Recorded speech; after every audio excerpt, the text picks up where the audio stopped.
हाँ, तो अपन आज आपकी जो SST है, सोशल स्टडी सामाजिक विज्ञान है, उसके अंदर जो इकोनॉमिक्स का जो पार्ट है, जो अर्थशास्त्र का जो पार्ट है, उसको स्टार्ट करेंगे। बहुत ही प्यारा सब्जेक्ट है, बहुत इजी है, बहुत कुछ सीखोगे, बहुत कुछ। और जिस स्टूडेंट को आगे जाके सिविल सर्विसेज की प्रिपरेशन करनी है तो आगे जाके इकोनॉमिक्स पढ़ने पड़ेगा। तो जो इकोनॉमिक्स लेगा आगे जाके जो अर्थशास्त्र लेगा, उनको एक बेस मजबूत अगर करना, तो NCERT की जो 10th में पढ़ा रहा हूँ अभी, इसको 100% इस एक एक लाइन एक एक वर्ड पढ़ना है। और जो भी 11th वाले हैं, जैसे अपने इस 11th पर दूसरे अपना जो चैनल है 11th-12th का, उस चैनल पर जो अपन स्टडी करते हैं, तो उसके अंदर खूब सारे स्टूडेंट के पास इकोनॉमी भी है, तो वो भी इस 10th की पूरी NCERT को कैसे टाइम को मैनेज करके ये आपको पढ़ना है, चाहे कोई सा भी बोर्ड हो, क्योंकि ये जो चीज़ें हैं वो पूरी की पूरी 11th में है, लेकिन इनके ऊपर है। जब तक ये बेस मजबूत नहीं होगा तो आगे जब जाओगे बहुत दिक्कतें आएगी। जब 11th में ऐसी चीज़ें मिलेगी आपको जो आपने छोटी छोटी बातें हैं, लेकिन 10th अभी पढ़ा नहीं आपने, वहाँ पर ये चीज़ें नहीं थी, तो खूब सारे अलग बोर्ड, RBSE बोर्ड से भी, अलग बोर्ड से भी है, तो फिर उनके लिए दिक्कत होगी, क्योंकि तो NCERT कोर्स है। तो ये जानना बहुत ज़रूरी है, इसलिए आगे फ्यूचर में ध्यान रखते हुए 10th वाला जो है ये बहुत बेसिक चीज़ें होती है, ये आगे नहीं पढ़ाई जाती, ये बेस मजबूत करने के लिए होती है, इसको अच्छे से करना है। और मैं जो बता दूँ, मेरी खास बात क्या रहेगी कि अपन पहली बात तो ये कि दोनों लैंग्वेज पढ़ते हैं, दोनों भाषाओं में लिखते हैं। बहुत ज़्यादा बेनिफिट तो आपको वहीं हो गया कि कोई सा भी स्टूडेंट जैसे आगे जाके किसी भी मीडियम का हो, वो किसी भी मीडियम में लिख सकता है। इतना मैं उसको ठीक कर दूंगा कि जैसे इधर हिंदी है इधर इंग्लिश है, तो दोनों को लिखना सीख जाएगा, तो बहुत अच्छा रहेगा। अब फ्यूचर में बहुत हेल्पफुल रहता है ये एक चीज़ तो ये। दूसरा, लाइन टू लाइन बिल्कुल NCERT बुक की लैंग्वेज में अपन पढ़ेंगे। पहले शब्द से लेके लास्ट, पहली लाइन से लेके लास्ट लाइन तक कोई सिंगल शब्द नहीं छूटेगा। उसमें क्या खास बात रहेगी, पीछे वाले क्वेश्चन भी करेंगे, मिड में जो क्वेश्चन है वो भी करेंगे, और पूरे चैप्टर के जो नोट्स बना रहे हो तो बनाएंगे ही बनाएंगे। इसलिए आपको सारे वीडियो देखने पड़ेंगे, क्योंकि मैं आपस में सबको एक लिंक करते हुए चलता हूँ। ऐसा नहीं कि सिर्फ पीछे वाले आगे वाले बीच में, ऐसा नहीं, लाइन से चलते हैं। जो टॉपिक मिड में आ गया उसको वैसे अकॉर्डिंग चलते हैं। इसलिए आपको रेगुलर क्लास को अटेंड करना है, नोट्स मेरे साथ के साथ बनाना है, स्क्रीनशॉट लेके नहीं छोड़ना है। ये हालांकि आपको स्क्रीनशॉट लेने का टाइम मिलेगा, लेकिन आपको स्क्रीनशॉट लेके नहीं छोड़ना है, उसको हाथों हाथ उतारना है। मोस्टली चीज़ें मुझे सुनोगे अगर, तो मैं सुनने से याद करा दूंगा, ये तय है, फिक्स है। और कुछ चीज़ें आप जब लिख लोगे तो फिर कंप्लीट हो जाएगा, डाउट ही क्लियर हो जाएंगे। फिर नेक्स्ट डे जब क्लास लेते हो उस क्लास को लिख लो, फिर पहले वाले को रिवीजन, फिर सेकंड डे, ये सिस्टम आपको फॉलो करना है, बहुत अच्छी स्टडी हो जाएगी। ठीक है, तो आप इकोनॉमी का फर्स्ट जो चैप्टर है, ठीक है, चैप्टर नंबर 1, उसका नाम भी बड़ा ईजी सा है। किसी भी चीज़ की शुरुआत मतलब कि डेवलपमेंट, विकास, ठीक है। तो इस चैप्टर का नाम है डेवलपमेंट, विकास, कि किसी भी देश का कितना विकास हुआ है, डेवलपमेंट हुआ कि नहीं हुआ, एजुकेशन लेवल क्या है, कौन ये हमारे किसी भी देश की विकास की, डेवलपमेंट की जांच करता है, हमारा इंडिया कौन से लेवल पे आता है, कैसे आता है, सब कुछ, पर कैपिटा इनकम मतलब प्रति व्यक्ति आय, बहुत सारी बातें इस चैप्टर में आप सीखोगे, बहुत बेसिक सी बातें। ठीक है, तो लाइन टू लाइन पहले अपन वो चीज़ें सीखेंगे जो बिल्कुल बेसिक है, जैसे डेवलपमेंट क्या है, पर कैपिटा इनकम क्या है ना, यानी कि प्रति व्यक्ति आय क्या है, ह्यूमन डेवलपमेंट इंडेक्स क्या है, HDI क्या है, मानव विकास सूचकांक क्या है, मानव विकास रिपोर्ट क्या है, UNDP क्या है। पहले इन शब्दों को समझेंगे, उसके बाद में क्वेश्चन तैयार करेंगे। हालांकि अभी मैं क्वेश्चन ही बनाऊंगा, इन सब के डेफिनेशन, सब की मीनिंग लिखा दूंगा, फिर इनके आपस में क्या डिफरेंस है, कौन सा सही है कौन सा गलत है, फिर वो आगे। तो 1-2 वीडियो स्टार्टिंग में आपको बेस मजबूत करना है, उसके बाद कंटिन्यू। ठीक है, ओके। हाँ, अब देखो अपन लाइन टू लाइन एक एक क्वेश्चन ले रहे हैं, बहुत ही शानदार तरीके से, बहुत ही अच्छे से आपको समझना है। इन क्वेश्चन आंसर अगर अपन ने लर्न कर लिया तो एग्जाम इनसे बाहर कुछ नहीं जाएगा। समझते हुए याद करना मुश्किल बहुत है वरना, ठीक है। बाकी समझोगे तो इकोनॉमिक्स बहुत ईजी है। पहले अपन क्या समझ रहे हैं, वो चीज़ें सिर्फ उनकी डेफिनेशन और उनके अर्थ, मीनिंग, ये करने के बाद में फिर हम इनमें आगे जब बड़े क्वेश्चन लेंगे तब इन्हीं सब का वापस यूज़ होगा, कौन सा अच्छा रहेगा, कौन सा बुरा रहेगा, कौन सा सब कुछ। ठीक है, पहला क्वेश्चन है विकास किसे कहते हैं, जो अपने चैप्टर का नाम है, व्हाट इज डेवलपमेंट। तो आंसर क्या हो जाएगा, विकास एक ऐसी प्रक्रिया है जिसमें प्रति व्यक्ति आय में वृद्धि होने के साथ साथ असमानता, निर्धनता, ठीक है, निर्धनता कर लेना यहाँ पर, निर्धनता यानी गरीबी बोलते हैं उसको, निर्धनता एवं निरक्षरता मतलब पढ़ाई, एजुकेशन, उनमें कमी हो। देखो सीधी सी बात, अपन डेवलपमेंट कब कहते हैं कि हाँ यार इस देश का डेवलपमेंट हो रहा है, कब, जब प्रति व्यक्ति आय बढ़े। प्रति व्यक्ति आय का मतलब अब बताऊंगा प्रति व्यक्ति आय कैसे, मतलब हर बंदा कितने रुपए कमाता है। सपोज कोई बंदा अभी 20,000 रुपये महीने कमाता है, तो वो कह रहा है उसका डेवलपमेंट कब माना जाएगा, जब वो धीरे धीरे बढ़ता बढ़ता 20 की 22, 25, 30, 35 इस तरीके से बढ़े, मतलब प्रति व्यक्ति आय बढ़े, ठीक है, पर कैपिटा इनकम बढ़े। दूसरा, जो गरीबी है भाई, जैसे देश के अंदर कितनी गरीबी, पॉवर्टी, निर्धनता जिसे बोलते हैं, वो कम हो। तीसरा, एजुकेशन बढ़े, ठीक है, एजुकेशन बढ़ेगा तो मानेंगे कि हाँ पढ़ाई लिखाई अच्छी हो रही। उस देश का, हमेशा किसी भी देश का डेवलपमेंट कब होता है, जब उसमें सभी लोग एजुकेटेड हो। ये सब अगर हो तो हम कहेंगे कि हाँ यहाँ डेवलपमेंट है, ठीक है। यानी कि development is a process in विच पर capita income increases and inequality, poverty and illiteracy reduces. It means the economic life and living standard of people improves. लोगों के जीवन जीने का जो स्टाइल है, स्टैंडर्ड है, वो भी ऊंचा हो, तब हम मानेंगे कि ये एक विकास है। यानी कि कमी हो अर्थात लोगों के जो आर्थिक जीवन है, इकोनॉमिकल जो लाइफ है, उसमें सुधार हो एवं उनका जीवन स्तर ऊंचा उठे। जैसे लोग जो गरीब किसान लोग जो हैं, वो अगर झुग्गी झोंपड़ी में रहते हैं, अगर वो धीरे धीरे मकान बनाने लग जाएं, फिर धीरे धीरे अपने बच्चों को अच्छी एजुकेशन देने लग जाएं, अच्छे लाइफ स्टैंडर्ड बढ़ा लें कि जैसे उनके घर में भी फैसिलिटीज़ आ जाएं, तब हम मानेंगे कि हाँ यहाँ विकास हो रहा है। समझ के बहुत ईजी है ना। तो साथ के साथ आपको याद हो जाएगा अगर मेरे को सुनते रहोगे बिल्कुल प्रॉपर तरीके से, ठीक है। फिर एक वेरी इंपॉर्टेंट नेक्स्ट आता है, हालांकि इन सब के बारे में बहुत बड़े बड़े क्वेश्चन बनेंगे, लेकिन इन शब्दों का मीनिंग अगर पता चल जाएगा तो फिर समझ में आ जाएगा। जैसा राष्ट्रीय आय क्या है, नेशनल इनकम क्या है। अब नेशनल इनकम में बहुत ज़्यादा क्वेश्चन करेंगे अपन, लेकिन पहले इस शब्द को तो समझे। राष्ट्रीय आय का मतलब हमारे देश की आय।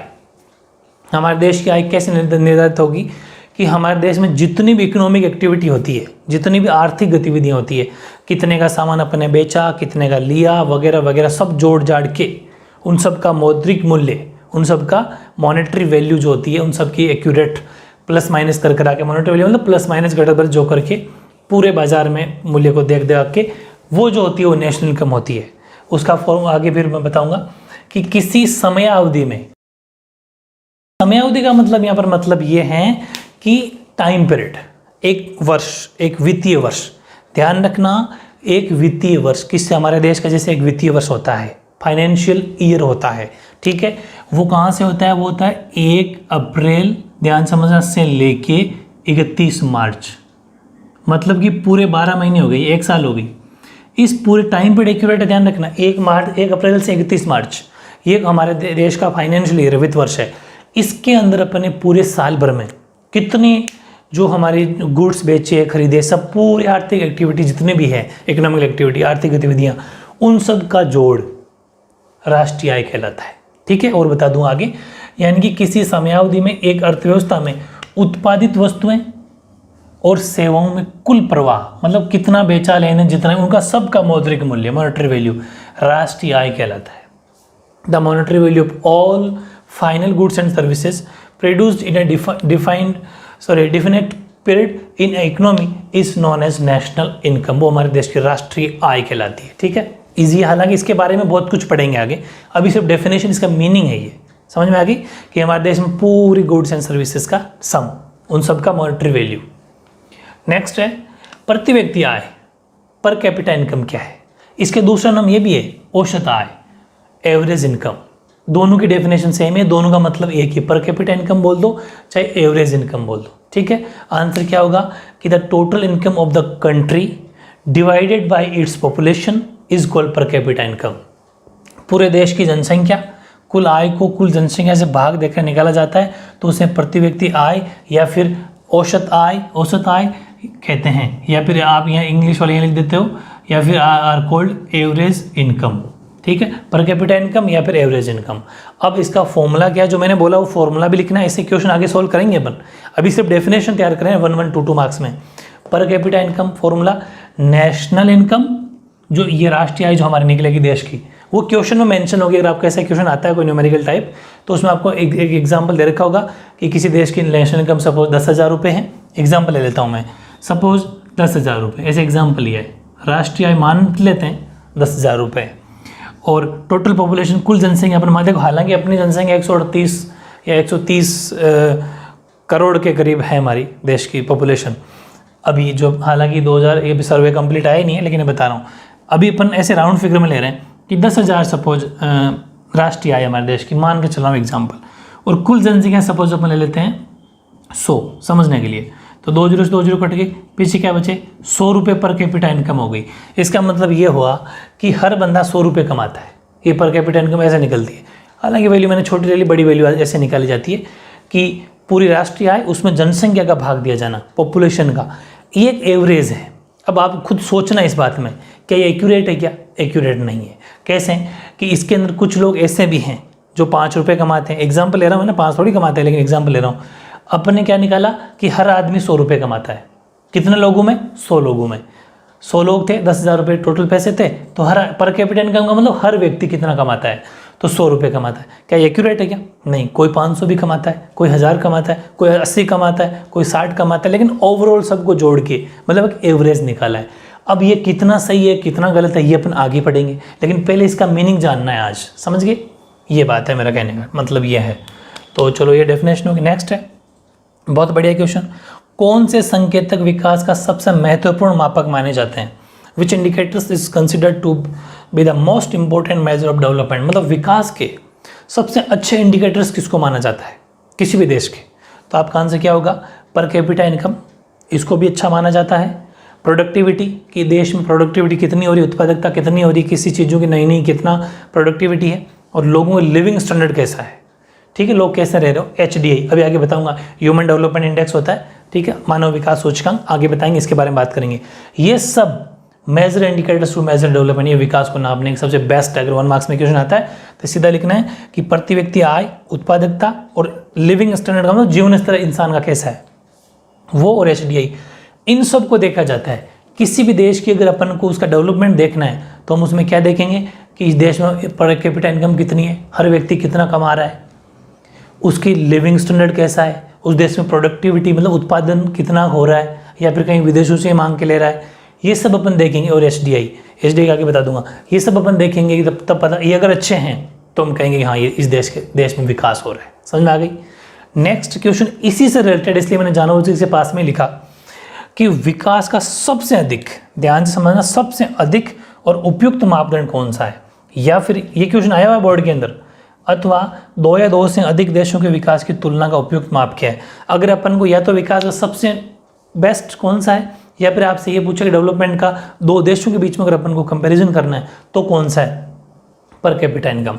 अगर सपोज अपन को अपने और USA के बीच में अगर कंपेयर करना है डेवलपमेंट का, तो अपन उनकी पर कैपिटा इनकम निकालेंगे कि उसकी पूरी राष्ट्रीय आय कितनी है। तो सपोज USA की राष्ट्रीय आय निकल गई, ऐसे एग्जाम्पल ले रहा हूँ वापस, वही ध्यान से समझना। जैसे अपनी 100 आ गई, उनकी सपोज अगर 150 आ गई, 150 रुपये पर कैपिटा इनकम, और अपने 100 रुपीज़ पर कैपिटा इनकम आ गई, तो उनकी पर कैपिटा इनकम अपन से ज़्यादा। इसका मतलब वहाँ पर हर व्यक्ति 150 रुपये कमाता है, 150 रुपीज़ कमाता है, अपन 100 कमाते हैं। इसका मतलब सबसे बेस्ट वही है, इसका मतलब वो हमसे ज़्यादा डेवलप्ड है। ठीक है, ये चीज़ है, तो ये चीज़ समझना बहुत जरूरी है। सबसे बेस्ट पूछे तो पर कैपिटा इनकम, प्रति व्यक्ति आय, और अगर ऐसे ही पूछे कि कौन कौन से ऐसे हैं जिन जो ठीक होते हैं, तो फिर 3-4 सबके नाम लिखना है। ठीक है, तो मेरे हिसाब से सारी बातें आपको समझ में आ रही होगी, ध्यान से सुन लेना, नहीं आई तो बार बार सुनना, लेकिन समझना जरूर है। क्वेश्चन बहुत समझने वाला है, ईजी बहुत है, एक बार अगर समझ लिया तो। ठीक है,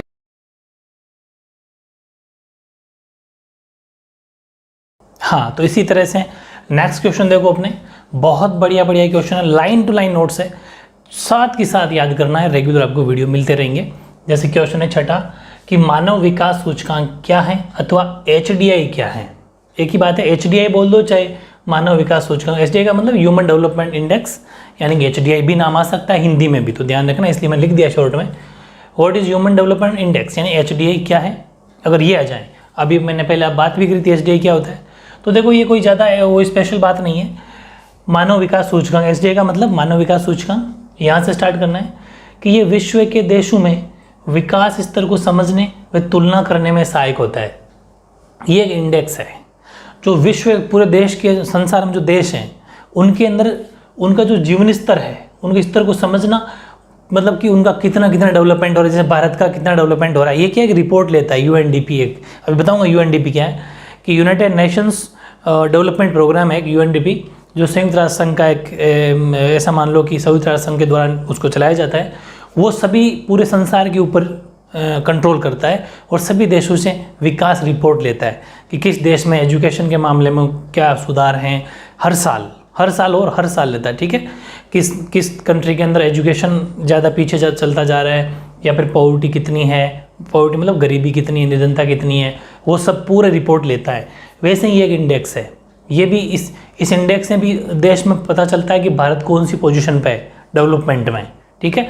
या फिर यूएसए कौन सी पर, ऑस्ट्रेलिया कौन सी पर, सब अलग अलग कंट्रीज़ का निकाला जाता है, ठीक है।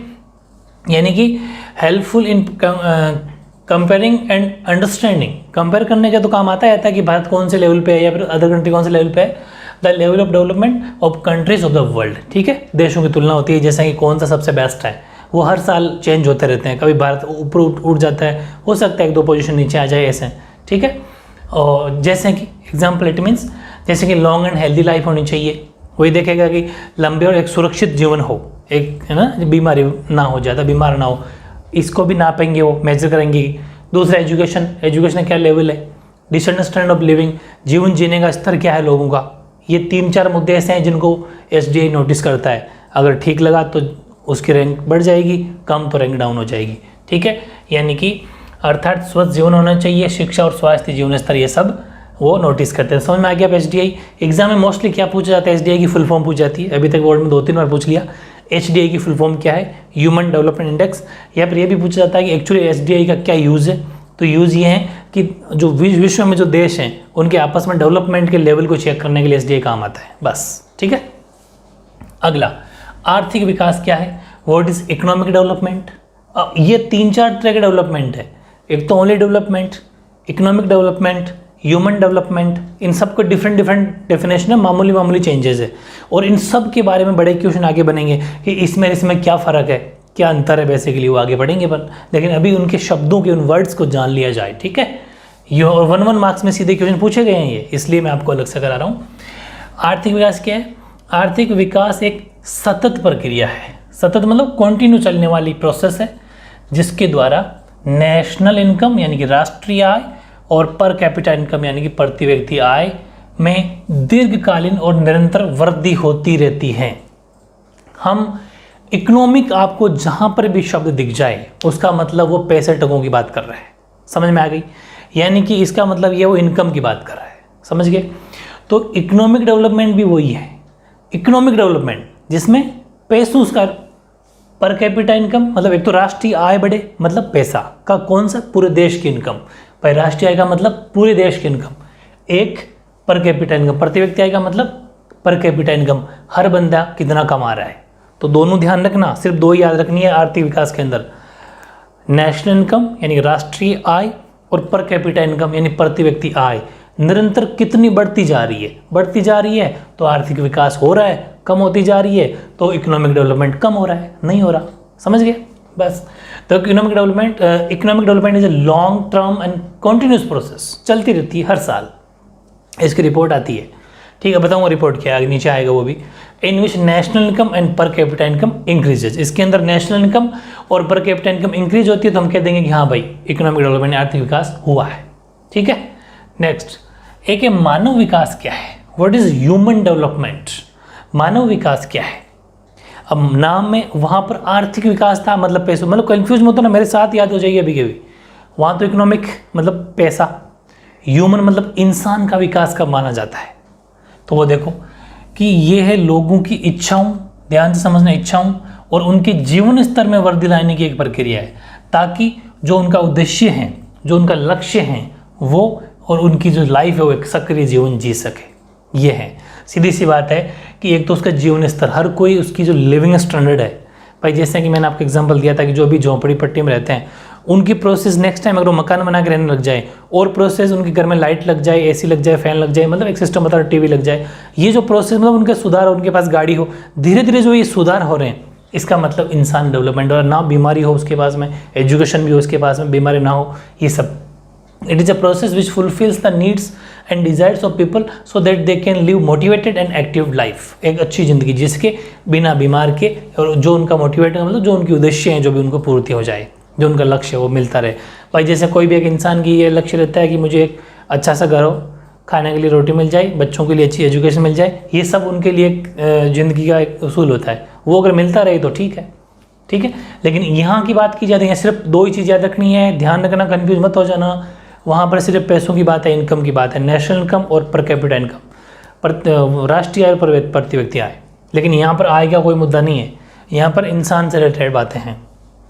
एक है मानव विकास report. What is human development report? मानव विकास रिपोर्ट क्या है, ध्यान से समझो। बहुत different line to line question select किए मैंने। तो संयुक्त राष्ट्र विकास कार्यक्रम, मैंने आपको यूएनडीपी बताई तभी, यूनाइटेड नेशंस डेवलपमेंट प्रोग्राम। ये एक ऐसा प्रोग्राम है जो हर साल हर देश से एक रिपोर्ट लेता है, हर देश से। ये पूरे संसार में एक यूएनडीपी है जो सबका कंट्रोल करता है। इनका एक ही काम है कि, और इसको हर देश फंड भी देता है, कुछ पैसे भी देता है, ताकि जो कोई गरीब है, जैसे कभी इस यूएनडीपी के पास में पैसा भी हर कोई कंट्री देता है कि जैसे कभी ऐसी कोई देश में, जैसे अभी कोरोना महामारी आई, तो अगर ऐसा किसी देश में ऐसी महामारी आ जाए कि उस देश वो बिल्कुल डाउन चला जाए, तो फिर ये हेल्प कर सके, वो पैसा स्टोर सभी हेल्प करते हैं इसको, और ये फिर दे देता है उस देश को, ठीक है। तो ये हर देश एक रिपोर्ट लेता है जिसके अंदर क्या क्या चीज़ें होती है, शिक्षा, स्वास्थ्य और आय, कि उस देश की एजुकेशन किस लेवल का है, स्वास्थ्य मतलब उनकी हेल्थ, लोगों की हेल्थ कैसी है, बीमारी तो नहीं आना ज़्यादा देश के अंदर, और इनकम पैदा हो रही है कि नहीं हो रही, वो इनके अनुसार हर साल एक रिपोर्ट पेश करता है और फिर बताता है कि इस देश का लेवल ये है, इस देश का लेवल ये है, ये डाउन चल रहा है, ये डेवलपमेंट कर रहा है। समझ गए? तो बहुत ईजी है। संयुक्त राष्ट्र विकास कार्यक्रम द्वारा विभिन्न देशों के शिक्षा, स्वास्थ्य और आय आदि की दशा के आधार पर प्रकाशित किया जाने वाला वार्षिक प्रतिवेदन या फिर प्रकाशित किया जाने वाला वार्षिक रिपोर्ट, एक ही बात है, प्रतिवेदन report. It is published by UNDP, UNDP publish करता है इसको, which compares countries on the basis of educational level of the people, their health status and per capita income, ठीक है। नेक्स्ट, मानव विकास सूचकांक जो है, अभी जो पढ़ा था अपने एचडीआई किन्हीं, एचडीआई कोई दो सूचकों के अगर नाम पूछे आपसे एग्जाम में, ये भी बोर्ड में पूछा गया है, मोस्टली क्वेश्चन बोर्ड में पूछे गए हैं, यही रिपीट हो रहे हैं बार बार, क्योंकि और इस चैप्टर में ज़्यादा है भी नहीं। तो मानव विकास सूचकांक अगर दो सूचकांक पूछे, दो इंडिकेटर आपसे पूछे, इंडिकेशन, तो एक तो होता है स्वास्थ्य स्थिति और एक शिक्षा का स्तर, मेन लेवल ऑफ एजुकेशन और हेल्थ कंडीशन कैसी है, एचडीआई हमेशा ये नोटिस करता है, ठीक है। जबकि ये पैसों की बात करता है, ये इंसान की डिज़ायर, उनकी विश पूरी होनी चाहिए, वो बात करता है। तो लेवल ऑफ एजुकेशन और हेल्थ, ह्यूमन डेवलपमेंट रिपोर्ट नहीं भाई, इंडेक्स करना है यहाँ पर, ठीक है, इंडेक्स है यहाँ पर, ह्यूमन डेवलपमेंट इंडेक्स। तो right any two indication of human development index, तो वहाँ पर लेवल ऑफ एजुकेशन और हेल्थ कंडीशन, ठीक है, ये चीज़ होगी। नेक्स्ट क्वेश्चन देखो, ये बहुत बढ़िया क्वेश्चन है, जो वैसे तो इस बुक के अंदर लास्ट टॉपिक है, इसके बारे में और भी अपन जानेंगे। ये है धारणीय आर्थिक विकास क्या है, आया हुआ क्वेश्चन है, ये भी आया हुआ है, यानी कि what is sustainability of development. Sustainability का मतलब जो कंटिन्यू चले लेकिन किसी को कोई नुकसान ना पहुंचाए, बेसिकली हमारे पर्यावरण को, हमारे जो एनवायरनमेंट है उसको नुकसान ना पहुंचाए। और ये भी है कि इसका मतलब ये होता है कि देश के अंदर अपन जो भी प्रेजेंट में भी कोई किसी चीज़ का यूज़ कर रहे हैं, चाहे वो पेट्रोल हो, डीजल हो, इनको अपन इतना सीमित यूज़ करें ताकि फ्यूचर में बना रहे, वरना जो फ्यूचर में, भविष्य में जो आने वाली पीढ़ियां हैं वो क्या देखेगी, फिर वो किसका यूज़ करेगी अगर अपन अभी उसको ख़त्म कर देंगे। तो ये उसकी बात करता है। मतलब ये है कि ये विकास की प्रक्रिया है जिसका उद्देश्य क्या है, प्राकृतिक संसाधन, मतलब जो नेचुरल, हमें जो नेचुरल मिलता है, जैसे पेड़ पौधे हो गए, कोयला हो गया, ये सब प्राकृतिक संसाधनों और पर्यावरण को नष्ट किए बिना वर्तमान और भावी, मतलब फ्यूचर, दोनों के जीवन की गुणवत्ता को बनाए रखना है। ऐसा नहीं कि अपन पेड़ पौधों को काट दें कि या घर ही घर बना लें, अपन पूरी इसको पर्यावरण को नष्ट कर दें, आने वाली पीढ़ियां फिर कैसे पोल्यूशन में जीवन यापन करेगी, उनका भी ध्यान रखना पड़ता है। तो इन सब को ध्यान में रखते हुए अगर डेवलपमेंट किया जाए तो वो धारणीय विकास कहलाता है, सस्टेनेबिलिटी डेवलपमेंट कहलाता है। It is the process of development which aims and maintaining the quality of life of both present and future, ठीक है, present as well as future generation, without destroying natural resources and environment, ठीक है। तो बहुत easy है, हमारे जो संसाधन है प्राकृतिक, उनको और पर्यावरण को बिना नुकसान पहुंचाए अगर वो डेवलपमेंट किया जाता है, जो प्रेजेंट और आने वाले भविष्य की पीढ़ियों के लिए भी सुरक्षित रखा जाए, वो होता है, ठीक है।